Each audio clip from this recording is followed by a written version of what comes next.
रूसी हैकर्स के सामने अमेरिका हो गया लाचार, देखती रह गई नासा और उड़ गई बड़ी जानकारी। दुनिया में रूस, चीन, ईरान और नॉर्थ कोरिया के हैकर्स के कारनामे सबसे कुख्यात रहे हैं। रूसी हैकर्स आज भी दुनिया में सबसे शातिर माने जाते हैं और अब अमेरिका ने जो खुलासा किया है उससे पूरी दुनिया ही सहम गई है, क्योंकि इन हैकर्स ने पावरफुल अमेरिका की नाक के नीचे रहकर उसकी तगड़ी बैंड बजा डाली। यहाँ तक कि इन हैकर्स ने नासा और फेडरल एविएशन एडमिनिस्ट्रेशन के नेटवर्क में भी सेंधमारी कर दी। द वॉशिंगटन पोस्ट की रिपोर्ट में कहा गया है कि बाइडेन प्रशासन रूस के खिलाफ प्रतिबंधों की तैयारी कर रहा है, क्योंकि कथित तौर पर ये हैकर्स रूसी मूल के हैं। व्हाइट हाउस ने पिछले हफ्ते कहा था कि सोलर विंड्स हैक के चलते 9 संघीय एजेंसियों और करीब 100 निजी क्षेत्र की कंपनियों पर साइबर अटैक हुआ था। इस व्यापक साइबर हमले की जांच सीनेट इंटेलिजेंस कमेटी को सौंपी गई।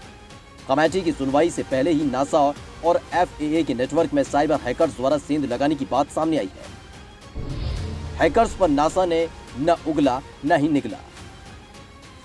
दुनिया की सबसे बड़ी स्पेस एजेंसी नासा के लिए यह सबसे शर्मिंदगी वाली बात है कि उसके पूरे नेटवर्क पर रूस के हैकर्स ने न केवल धावा बोला, बल्कि उसमें गहराई तक सेंध भी लगा डाली और नासा के वैज्ञानिकों और इंजीनियर्स को भनक तक नहीं लगी। यानी अब बस अंदाजा लगा सकते हैं कि चांद और मंगल पर तहलका मचा रही स्पेस एजेंसी के नाक के नीचे ये सब होता रहा और उसे कानों कान खबर तक नहीं लगी।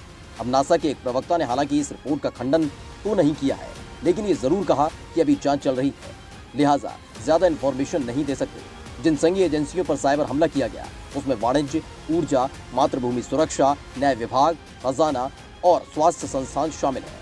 इस तरह के साइबर अटैक का पता पिछले साल चला जब फायर ई ने अपने नेटवर्क में हैकर्स की तगड़ी सेंधमारी का ऐलान किया।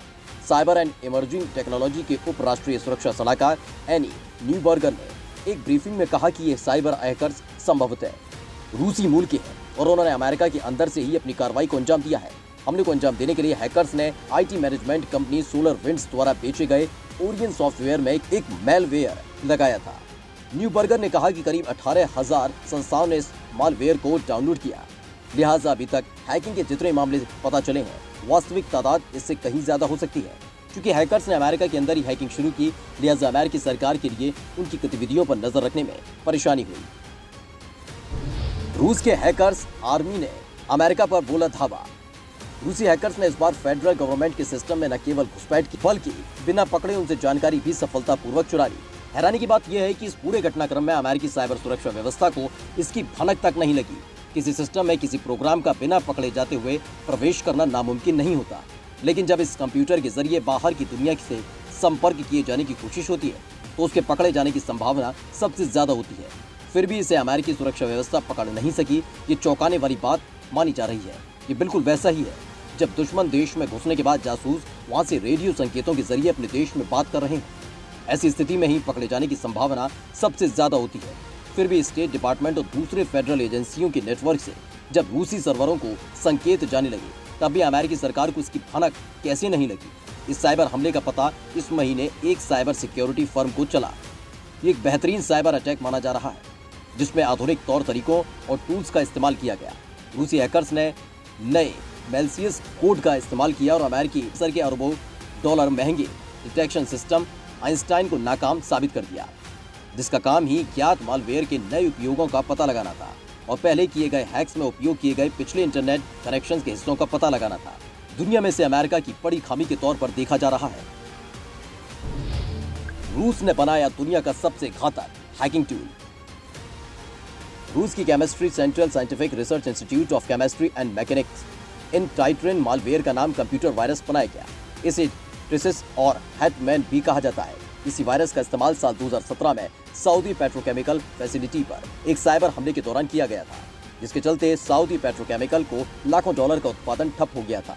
सऊदी विशेषज्ञों ने इस हमले में दर्जनों लोगों के मारे जाने की आशंका जताई थी, लेकिन कोडिंग में हुई एक छोटी सी चूक ने मालवेयर को नाकाम कर दिया और एक बड़ी तबाही टल गई। माना जाता है कि इस लैब का संबंध रूस और सैन्य जासूसी एजेंसी GRU से है। दावा किया जाता है कि इस लैब के हैकर्स ने अमेरिकी एनर्जी फैसिलिटीज के साथ ही यूरोप, फारस की खाड़ी में तेल और गैस एजेंसियों की जासूसी कर उनके सिस्टम को स्कैन किया।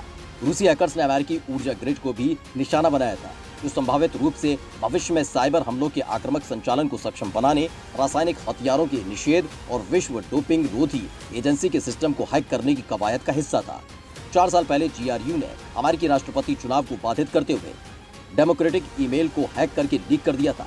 वहीं 2016 में भी रूसी हैकर्स ने अमेरिका की राज्य और स्थानीय चुनाव प्रणालियों में सेंध लगाई थी।